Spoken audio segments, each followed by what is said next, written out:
What's up, everybody? Pete Pardo here from Sea of Tranquility. Just wanted to do like a little kind of continuation of some of the rock candy stuff that we've been doing on the channel. So I've had a bunch of people who have asked, Pete, you've shown all sorts of these rock candy reissues that you've got, but could you go a little in depth in what like the packaging looks like and the booklets and things like that? So what I've done is I've grabbed the Legs Diamond reissue series. I have all 6 of them here. I want to show you exactly what you're in store for when you go and get these reissues from Rock Candy. They're really good whether you're someone who has been a fan of the band, maybe have the original albums or CD versions, looking to upgrade because you want to take advantage of the packaging or the bonus tracks or the remaster sound, right?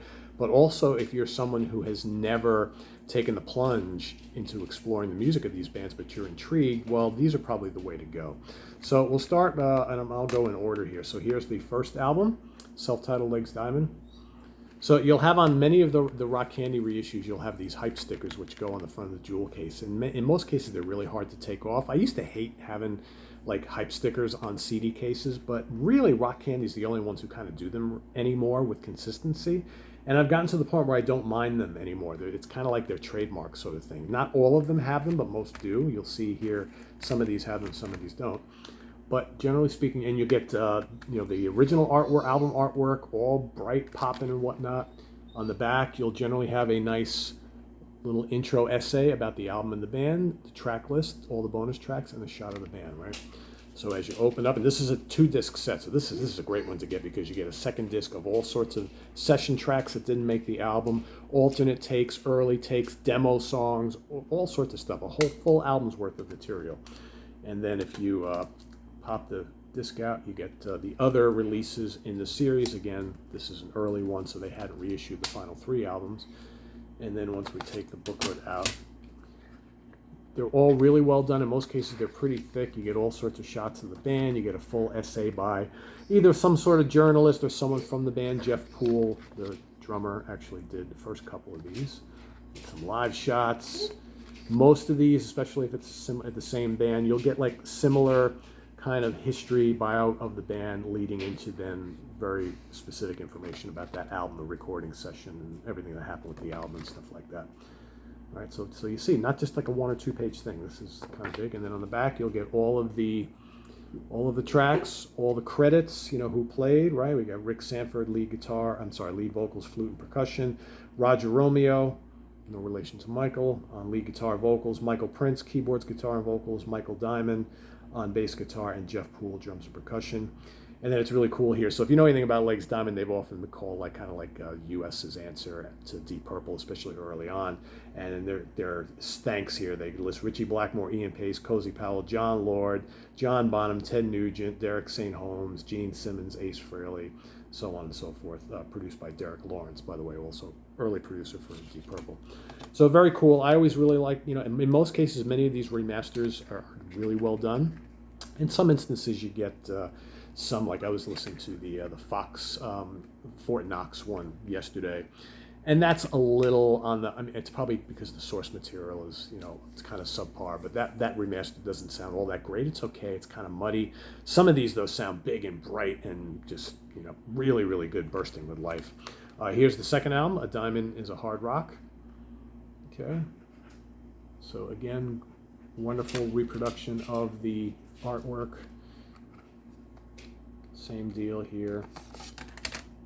And they'll tell you who does all the reissue stuff, and on the back,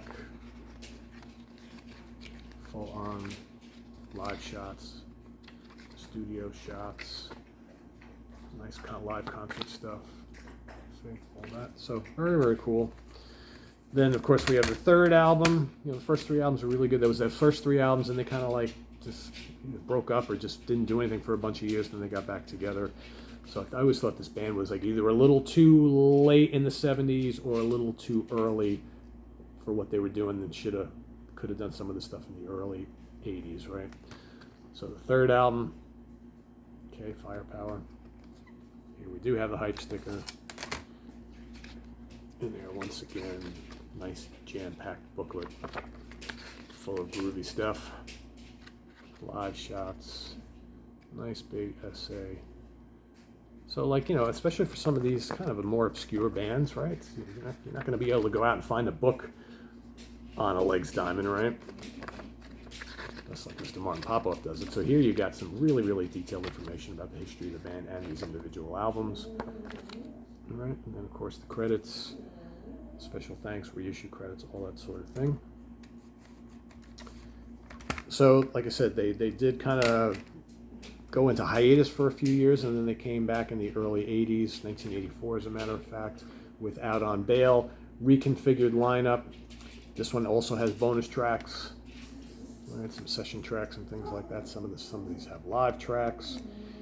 And then let's get the booklet out here. So here we've got the lineup of Rick Sanford on vocals, Jim May, guitars and vocals, Michael Prince, keyboards, guitars and vocals, Mike Christie, bass and vocals, and Jeff Poole, drums and percussion and vocals. So again, different lineup, sounding a little different, right? That's the thing. The 80s albums are less 70s, Deep Purple oriented, more kind of like 80s, kind of, you know, commercial hard rock and metal, basically what you would expect. There's a little touch of glam metal here and there, a little bit of power metal.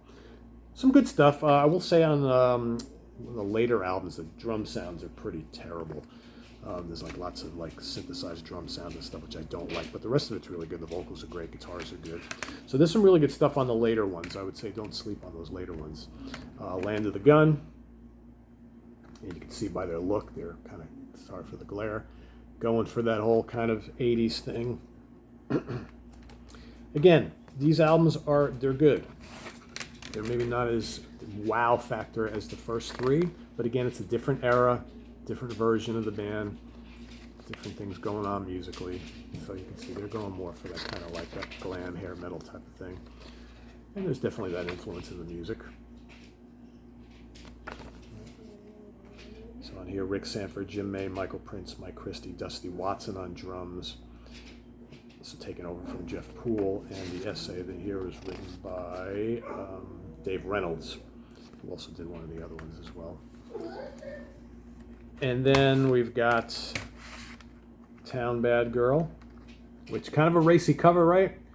She's got her breasts hanging down. You can't really see any nipple action, but this was considered pretty out there at the time. In fact, I think there were some stores that had to put some kind of sticker over the front so you couldn't see her open shirt there, right? So, you know, again, this is 1990, right? So, thinking you're going to get ahead and get some sales based on a racy cover like that, but probably 3 years too late. By 1990, do people really care about covers like this? I don't really know. And the music is indicative of the time. So here we got Rick Sanford on lead vocals, Roger Romeo back on guitars, Michael Prince, keyboards, Mike Christie, bass and vocals, Dusty Watson on drums. So again, some of the old guys coming back. But good stuff. There's, forget what there was one single on here which did a little bit. I'm trying to remember exactly. She Did It for Love, is that it? I don't remember. One of the songs on here was released as a single, and I remember hearing it at the time, but it kind of came and went pretty quickly. But there, you know, for as far as like commercial kind of hard rock and metal, glam metal, hair metal, there's some pretty solid stuff on here. It's very indicative of some of the other bands on the scene, and I think kind of Legs Diamond just got lost in the shuffle. So, you know, there are some. These are albums. They're three of a pair, right? So you have these three, which are definitely more in one mold, and then you've got these three, which are in a different mold. So you got the, you know, was it 1978, 1977, two in 1977, one in 78, the 70s albums, and then the 80s albums. And amazing how they all came out like very quickly, one after another, for the most part, because here we got 1990, 1986, 1984, so a little bit more spread out in the 80s. But two different eras, all pretty solid. I prefer the 70s stuff, but the 80s stuff is still pretty good too. But there you get a little inside look at some of the reissues here. Same thing if you go to get the Angel ones. The Angel have all those cool stuff too, you know, whether it's, you know, there's all sorts of other bands that, like the Autograph albums and the Helix albums. You got Night Ranger, you got Survivor, right? They did a great job on a lot of these bands where they were able to get a good chunk of the catalog and reissue all of them. So, you know, to many people, these are going to be the definitive editions. And then, of course, you got the great rock candy spines, right? We'll have that across the top, so you can easily see them on the shelf. So there you have it, a deeper dive look into the Night Candy or rock candy, not candy, rock candy reissues of the Legs Diamond catalog. Visit us on the web at www.seatranquility.org.